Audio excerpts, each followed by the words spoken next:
The end of your life does not begin with a bang or a scream, but with the cold mechanical click of steel against your wrists.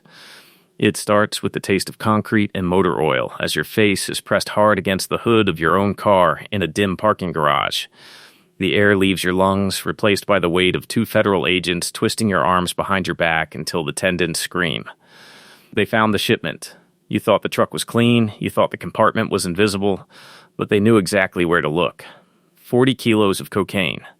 That is not a mistake. That is a career-ending amount of weight.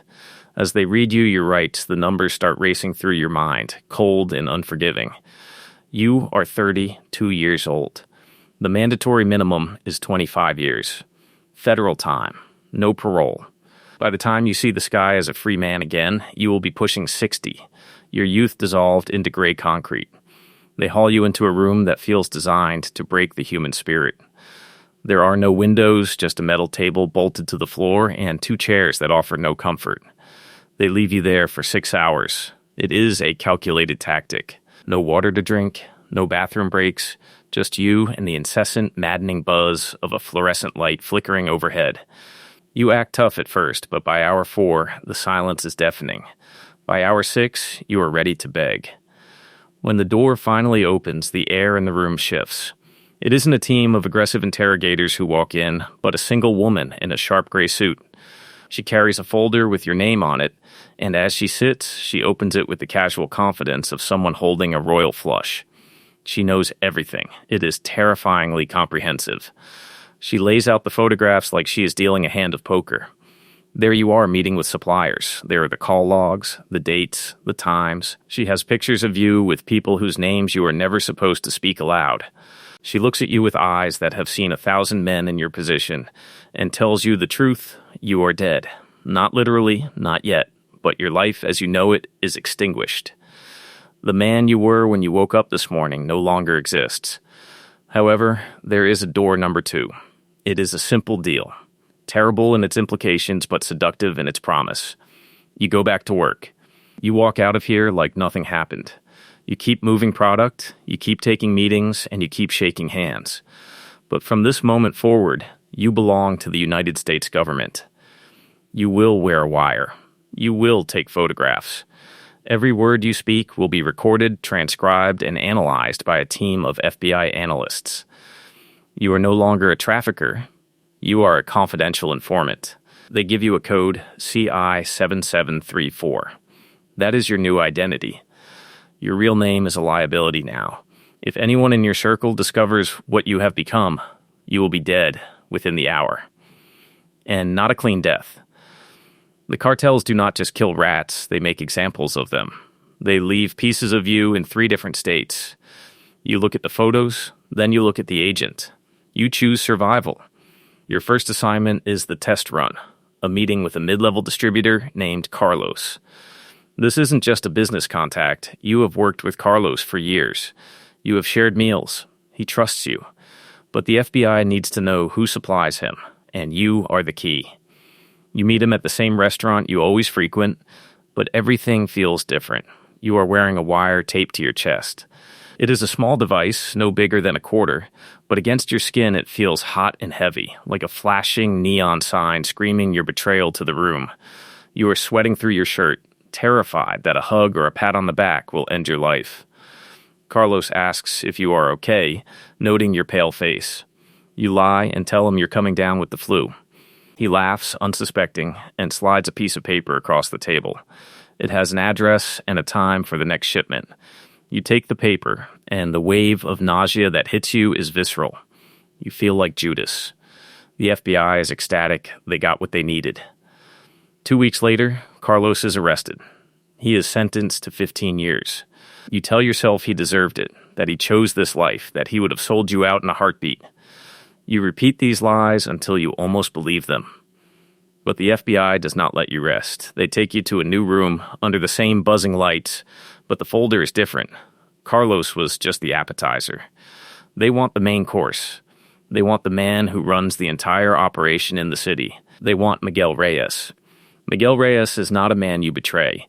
He is a ghost, a myth, a monster in a tailored suit. The last person suspected of crossing him was found dissolved in an oil drum of acid. They only identified him by his dental records. You have met Miguel twice, briefly, at the lavish parties he throws at his compound outside the city. He is charming, generous, and terrifyingly intelligent. He remembers your name, asks about your family, and sends expensive gifts. He is also responsible for more deaths than you can count. The FBI wants you to get close to him. They want you to become his friend. It is a slow, agonizing process. It takes months of working your way up, proving your reliability, moving bigger shipments without asking questions. You never wear a wire to meet Miguel. He has security teams that scan for frequencies. Instead, you become a human recorder. You memorize everything: faces, license plates, account numbers, locations. You go home and frantically write it all down in a notebook you hide inside a fake electrical outlet in your wall. Every week, you meet your handler, Agent Torres, in a different location. A parking lot, a motel room, a hiking trail. She photographs every page. She asks questions. You answer. Then you go back to the lion's den. The paranoia becomes your constant companion, a shadow that never leaves your side. Someone has talked. They know there is a rat in the organization. For 3 days, you are held in a compound in the middle of the desert, waiting to be interrogated, waiting to be executed. You sit in the heat, thinking about your mother, thinking about the life you threw away. You realize how stupid you were to take that first deal. On the 4th day, the door opens. They let you go. Someone else confessed. It was a man who wasn't an informant, just a terrified soul who cracked under torture and said whatever they wanted to hear to make the pain stop. You watch them drag him away. You hear the gunshot echo across the desert floor an hour later. You fly back to the States, shaking, and tell Agent Torres you are done. She reminds you of the agreement. If you stop now, the deal is void. 25 years. No parole. You are trapped between 2 prisons. 4 years in, you are in the inner circle. Miguel trusts you implicitly. You sit in meetings where murders are planned. You know about shipments before they leave the warehouse. And you can do nothing to stop the immediate violence. If you warn the targets, you expose yourself.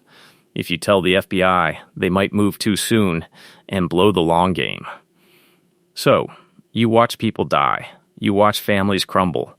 You tell yourself you are building a case that will end it all. But the unraveling begins with a simple mistake. One of Miguel's lieutenants finds a burner phone in the car of a suspected leak. The phone has a call history tracing back to a voicemail box at an FBI field office. It isn't your phone, but panic sweeps the organization like a virus. Miguel orders polygraphs for everyone. You pass yours because you have been trained to beat the machine. You control your breathing. You believe your own lies. But others fail. People start disappearing. You realize your luck has run out. Agent Torres pulls the ripcord. Emergency extraction. You don't get to say goodbye. You don't pack a bag. You get in a car and drive until the city is a blur in your rearview mirror. They stash you in a safe house in another state, a barren apartment with bars on the walls, autos, and a U.S. Marshal drinking coffee in the kitchen. You are now in the witness protection pipeline. The trial is 18 months of hell. Delays, motions, appeals. You live like a fugitive. You move every few weeks. You cannot contact anyone from your old life. Your mother thinks you are dead. The FBI told her it was safer that way. You watch the news and see an artist's sketch of your face, the mystery informant who brought down the Reyes organization. Miguel's people have placed a $5 million bounty on your head. Dead only. They don't want you alive. You testify in a closed courtroom via video link, your face blurred, your voice altered electronically. You tell the truth for the first time in 5 years. You name names. Some of the men you point the finger at were your friends. Some of them saved your life. None of that matters. The math works out. Miguel gets life without parole. 47 other defendants go down with him. It is the biggest RICO case in the state's history. Agent Torres calls you a hero. The marshals give you a new identity. New name, new social security number, new history. You move to a small town you have never heard of. You get a job at a hardware store. You rent a small house with a lawn that you mow religiously on Sundays. You are safe. That is what they tell you. But you never feel safe. Every time a stranger makes eye contact, your heart hammers against your ribs. Every time a car slows down outside your house, you check for exits. You keep a go bag packed under your bed. Old habits die hard. You cannot make real friends because friends ask about your past. You cannot date because intimacy requires honesty.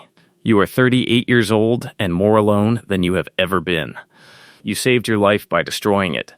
You brought down an empire by becoming the very thing you hated.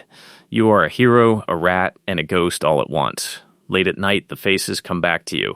Carlos, who trusted you. Eddie, who died because you spoke his name. The man in the Mexican desert. You carry them with you. That is the price of survival. Agent Torres calls every few months to check in. She tells you that you did the right thing, that the math works out. You hang up and listen to the silence of your empty house. The bounty is still active. It will be active until the day you die. So you wait. You mow your lawn. You work at the hardware store. You watch the cars. And you try desperately not to think about the math.